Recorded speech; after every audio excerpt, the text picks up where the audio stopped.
What is Plane about? So, Plane stars Gerard Butler as a pilot who has to make an emergency landing in hostile territory.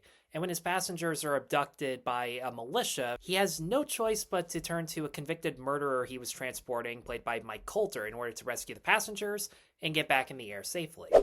Did you have any interest in seeing this?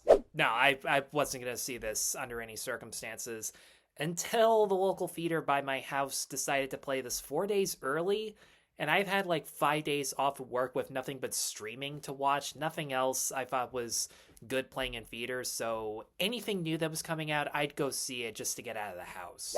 So how was it in the end?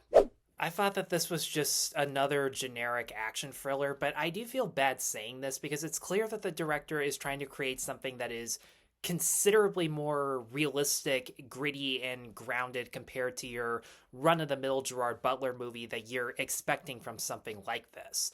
For example, when the plane actually does crash, it's not handled like any other movie where there are melodramatic screaming matches between the pilots and the flight attendants as they're struggling to figure out what's going on. They're not cutting back and forth from the storm outside to everyone just panicking on the inside. They're not cutting back from the pilots to the air traffic controllers screaming their heads off. There isn't even any music playing in the background. Just the sounds of the rain hitting the windows, the lightning going on in the background, and the sound of the plane just shaking through its turbulence. And weirdly enough, the scene mainly takes place inside the plane where the pilots and the crew are all nervous, but not to the point where they would drop their guard. They stay super laser focused on their mission. A lot of technical back and forth showing that these guys are well equipped at their jobs. They know exactly what to do and are prepared for it, even if they've never faced the situation head on. Do they do the usual thing where they cut away to the world's reaction to the crash, like the airline or the family members of the crew?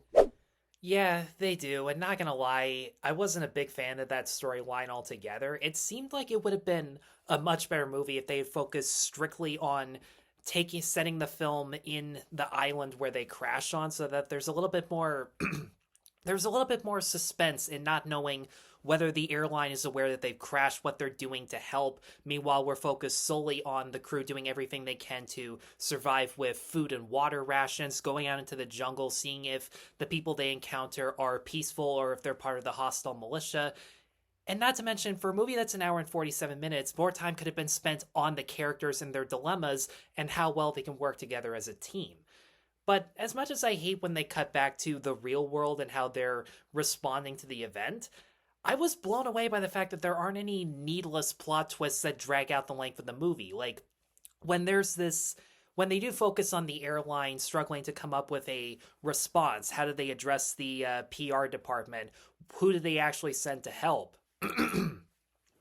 Initially in my head, I'm just thinking, oh, great. So they're going to bring in some influencer to try and cover up the crash or blame it all on Gerard Butler. Oh, they're bringing in a group of mercenaries with a stack of cash. Like, are they going to fuck the passengers over and work with the militia or something like that? Thankfully, none of that shit ever happens. Like, the airline and the people they bring in, even the fucking mercenaries, they're not like cartoonish stereotypes. They're actually genuine people who have a job to do. They prioritize the survival of the passengers. They know how to address the public in a way that actually doesn't come off as them being scumbags. And when the people who are responsible for sending Gerard Butler in the middle of a fucking thunderstorm, when they're forced to answer for their actions, they're called out the same way we would actually address plot holes like this in a movie in this exact same fashion.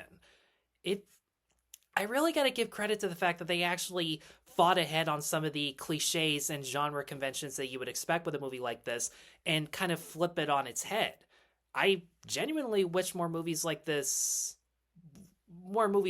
happen. Fuck. I think the audience knows what you're trying to say, but please carry on. Okay, maybe I did try to over-explain that one a little bit, but probably the one highlight about the outside world's reaction to everything going on, Tony Goldwyn is brought in as this special forces consultant who is extremely sarcastic in how he's able to call out the airline for the mistakes that they made and how it may have cost the lives of innocent people, but he's also super serious in delivering his instructions to the mercenary and the airline towards how to respond, showing the fact that he actually does care about the people on that plane, and he does trust the airline enough to take his advice in order to rescue the passengers and get themselves out of the mess that they've created. The only problem is I really don't remember any of his lines other than when he confronts the airline pilot that forced them to go into the storm, and he just goes, "Oh, so you thought this was a good idea, huh? That this was just gonna play out like any other day?" Because, yeah, let's face it, every time a natural disaster like this happens, you want to say that to the airline. Well, it sounds like the realism of the movie works to its advantage. I mean, it technically does. There are so many cliches and tropes that are completely removed from this movie that were genuinely refreshing, but at the same time, it tries to be realistic in almost every regard that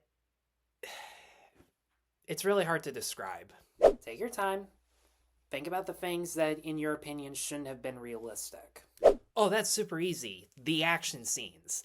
Like, when you see the poster of Gerard Butler, Mike Colter standing in front of a plane, and the movie is called Plane, you would expect that it would be shot down and the two of them would have to run in guns a-blazing in order to kill a bunch of terrorists and rescue the passengers. And technically that is what happens, but for the sake of being as realistic as possible in portraying a hostage situation or a plane crash in enemy territory like this, for starters, there's barely any action within the movie. Like, if I were to count how many action scenes there were, not counting the plane crashing, because when I think of action scenes, I think of, like, people fighting against other people, I would say that there were only 2 or 3 actual fights.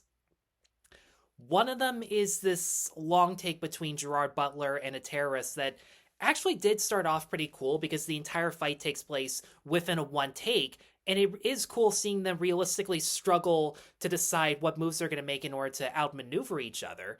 But that's like the start of a fight in a movie. You expect them to escalate and get a lot more fast and creative in their choreography and their choreography. But the main thing about the fight is that the choreography is almost exclusively grappling. There's only like one punch, one kick, one weapon being used, and it's filmed up so close, and the camera does a weird thing where as characters get thrown to the ground, the camera tilts forward, and not only did it look super awkward, but because the camera was so up close with the actors as they were grappling each other, it looked like they were embracing and trying to French each other the entire time. It is really... Take your time. Gather your thoughts. The only other action scenes are these generic shootouts where people are just carrying M16s and firing at one another without really much of a variety. I mean, once in a while, depending on what kind of gun someone is holding, people will just get blown away with blood just splattering all over the place for a couple seconds, and it did look pretty cool. But it was shot in such a shaky fashion, and the editing goes by so quickly that, for starters, you can't really tell who's shooting who or where. You don't really get a sense of the geography on which side the heroes and the enemies are on. But what?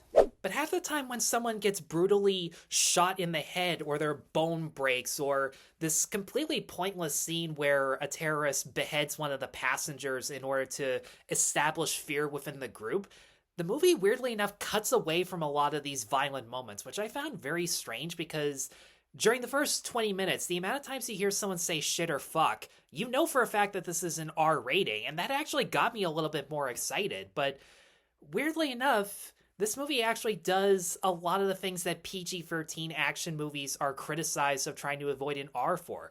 There is a lot of shaky cam and quick cut editing that, yeah, again, I guess is for the sake of being naturalistic because there's no time to set up a tripod or some bullshit like that. I mean, seriously. People do not go to action movies about terrorism in order to in order for it to be presented as accurate representation of terrorist events. If anything, I think that would alienate a lot of people because it does look that real. People want to see our heroes use their fists, their feet, their knuckles, their knives, their guns, anything they can find to use as a weapon in order to show that they are ultimate badasses, that they're capable of getting their hands dirty when necessary in order to protect the people that they're responsible for. And you want to see the villains do some disturbing shit in order to present themselves as a legitimate threat to the heroes. But anyone can take a gun and shoot at someone to make it look like it's actually happening. It's one of the easiest action tricks in the book, and I'm sorry, but movies that are primarily just point, shoot, and kill, like The Old Guard or Proud Mary, I've gotten bored by because they really don't do anything all that different. Does the realistic tone match with the characters in the script? No, not at all, and that's really the disappointing thing. As much as this movie tries to take itself seriously as to how this would actually play out, the story and the characters surrounding it are still so generic and run-of-the-mill that it doesn't always... It feels ridiculous having it actually play out in a realistic fashion when there are so many characters whose names you're not even going to remember by the halfway point or even by the time the plane crashes into the territory. So already you don't actually care what happens to them when they do get abducted. And for anyone who's going to say, if you were to see this happen on the news in real life, wouldn't you feel fearful for their safety and sad when they die?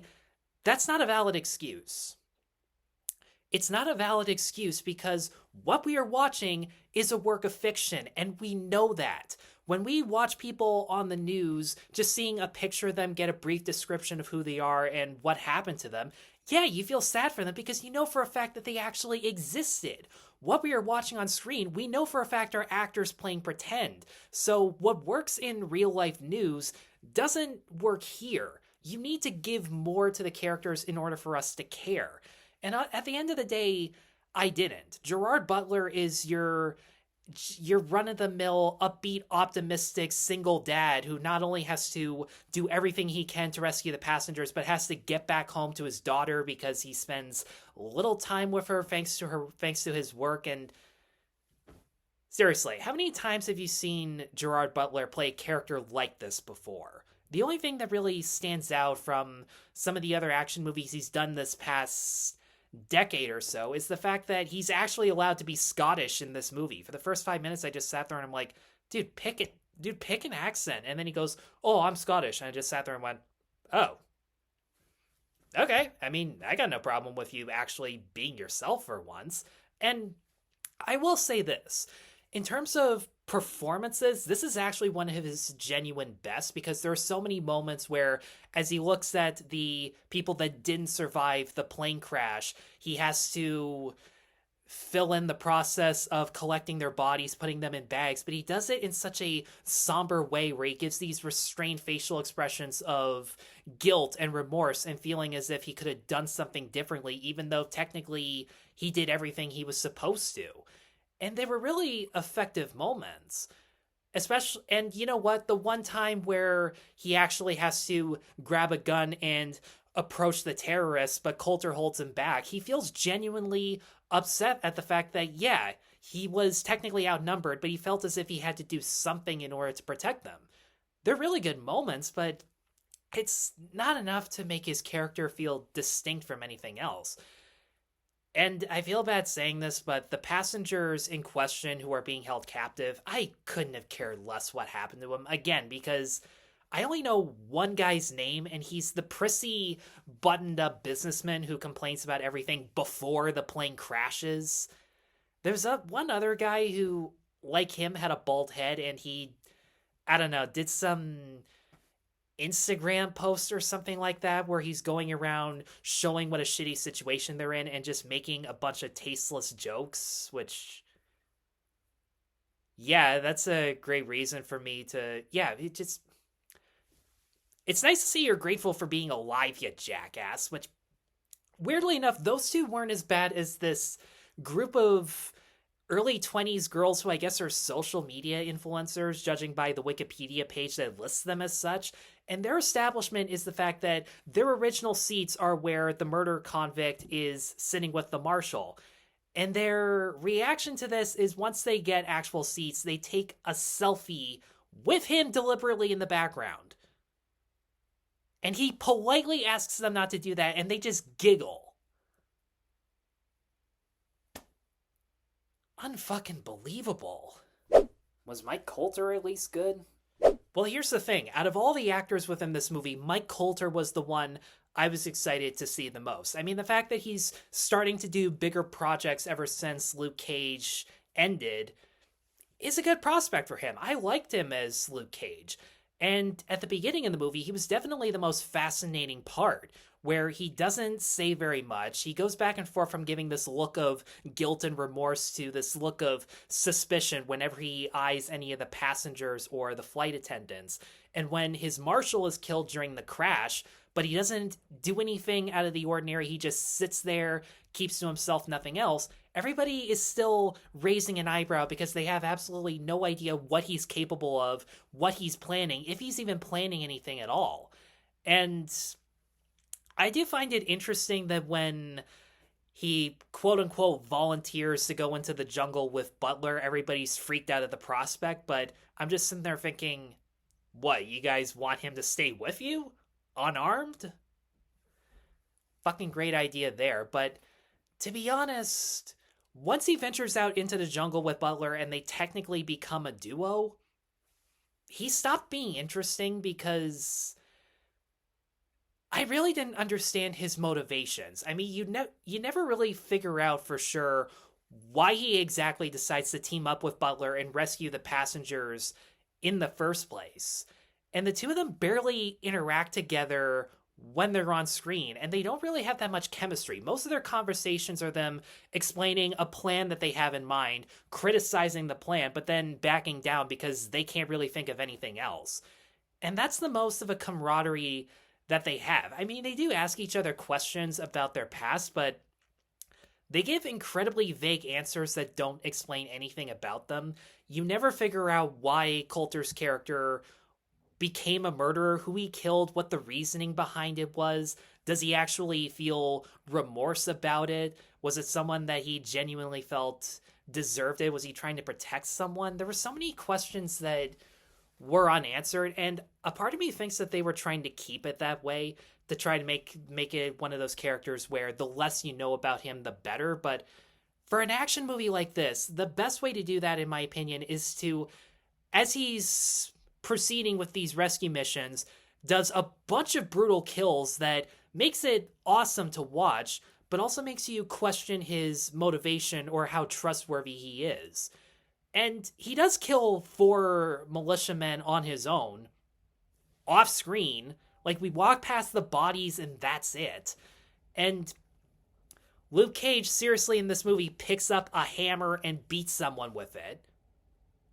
Because, we haven't seen him do that before. And again, the most brutal parts of it are off screen, which was just such a buzzkill.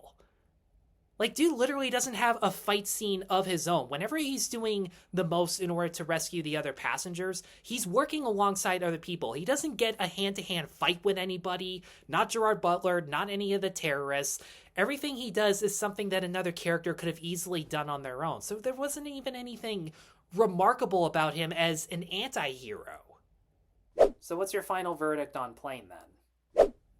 At the end of the day, there are far worse movies to see in January, and I, again, do give the movie credit for trying to be more grounded and realistic than your average Hollywood blockbuster, but there were some elements that I thought were too realistic just for the sake of it, mainly the action sequences, and the story and characters behind them you've seen a million times in the exact same fashion, so not only did those tones not mesh evenly, but it felt pretty unremarkable. There was so much more potential, in my opinion, for this to be an above-average, run-of-the-mill action movie. And it also disappoints me that this is getting a wide release, but Shin Ultraman is only getting 2 days. And those are the 2 days that I conveniently have work, so I don't even know if I'm going to be able to see them. Well, wait and see. And if you have an opportunity to see Shin Ultraman, take that very chance. If not, I'm sure there are plenty of other January releases that'll be good, like Skinamarink or yeah, January sucks for movies, but at the very least, hold out hope that something good is coming to theaters very soon. As long as you're patient, I guarantee you'll find something that you'll enjoy. And that's all the time that we have for our review today. If you have seen Plane, let us know in the comments below what you thought of it. Be sure to stay tuned for more reviews. Be sure to like, subscribe, check us out on Patreon, and once again, thank you all very much for watching. Take care.